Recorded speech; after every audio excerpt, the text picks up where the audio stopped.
नमस्कार। आपका बात 25 में स्वागत है। तो आज हम एक महत्वपूर्ण हस्ती की बात कर लेते हैं जिनके बारे में माना जाता है कि जोधपुर कोट जो है उसको उन्हीं ने पहनना आरंभ किया था और महाराजा गंगा सिंह जी बीकानेर के वो भी पहनते थे और उन्हीं के कारण ये प्रसिद्ध हुआ और उसको आजकल भी माना जाता है। और सर प्रताप सिंह के बारे में एक और है कि ब्रिजिस जो है वो नीचे पैर में तो एड़ी से घुटने तक तो पैर से चिपकी रहती है, उसके बाद बैलून की तरफ से फैली जाती है, घुड़सवारों सवारों की ड्रेस हुई करती है। वो भी उन्होंने उसको बहुत अधिक प्रसिद्ध किया। आज भी बड़ी राजसी व्यवहार की और शान की ड्रेस उसे माना जाता है।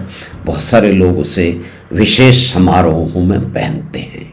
तो हम बात कर रहे हैं लेट सर प्रताप सिंह जी की, जिनका एक महत्वपूर्ण उनके ही निर्देशन में, उनके ही नेतृत्व में हैफा का युद्ध लड़ा गया था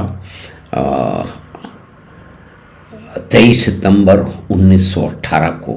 उस समय उनकी 70 से अधिक उम्र थी और वो जोधपुर के थे और ईडर के राजा के भी वो गोद गए थे, तो वहाँ के भी राजा थे। और जोधपुर की कोर्ट में उनकी मूर्ति लगी हुई है। बहुत सारे शिक्षा संस्थानों की स्थापना उन्होंने की है। तो ये चित्र सामने आ गया तो उसकी बात हो गई। और हैफा की लड़ाई तो महत्वपूर्ण है। उससे हर साल इजराइल में बड़े ही जोर शोर से जोश के साथ एक सामूहिक समारोह होता है जिसमें इजराइल और भारत की समन्वय से होता है। तो उसके अंदर वो जो हैफा का युद्ध था, जो कि हैफा का लिबरेशन का युद्ध माना जाता है, उसका नेतृत्व भी किया था। और चाइना में भी जो है कई तरह का रिबेलियन थे, उसके लिए वे कैवलरी फोर्स जो है वो लेके गए थे और इसी का इस्तेमाल हुआ था हैफा के युद्ध में और सेकेंड वर्ल्ड वार में भी।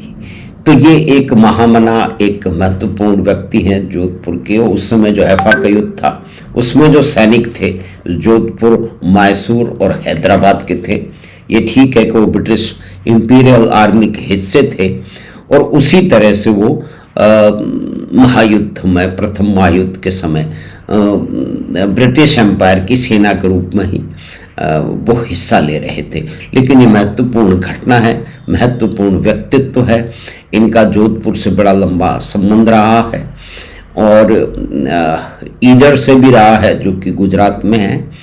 तो ये हैफा के साथ में और आजकल इजराइल में क्या हो रहा है और किस तरह से भारत और इजराइल के रिश्ते पहले से मजबूत हुए हैं।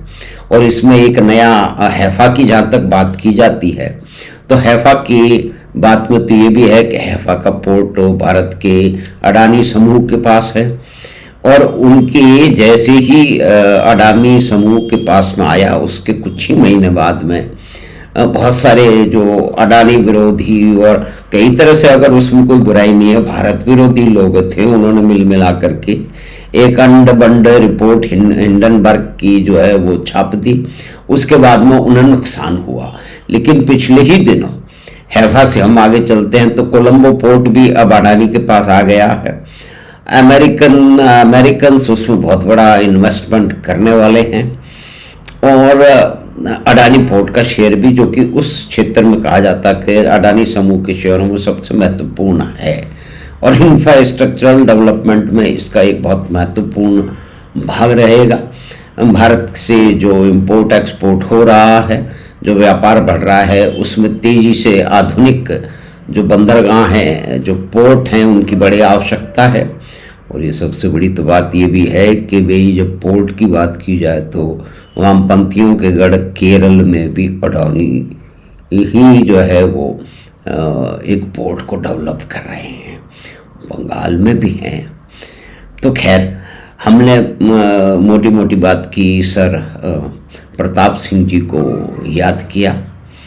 1845 में उनका जन्म हुआ था और 1922 में वो नहीं रहे। तो उनके बारे में, उनके जीवन काल के बारे में कभी फिर से बात करेंगे। लेकिन हैफा के रेफरेंस में ये जो खबर छपी है इसके अंदर पूरा वो वृत्तांत है और कितनी ही ज़बरदस्त जो है उनकी पर्सनैलिटी है, कितनी प्रभावशाली पर्सनैलिटी है, जो कि महाराजा गंगा सिंह जी की भी थी।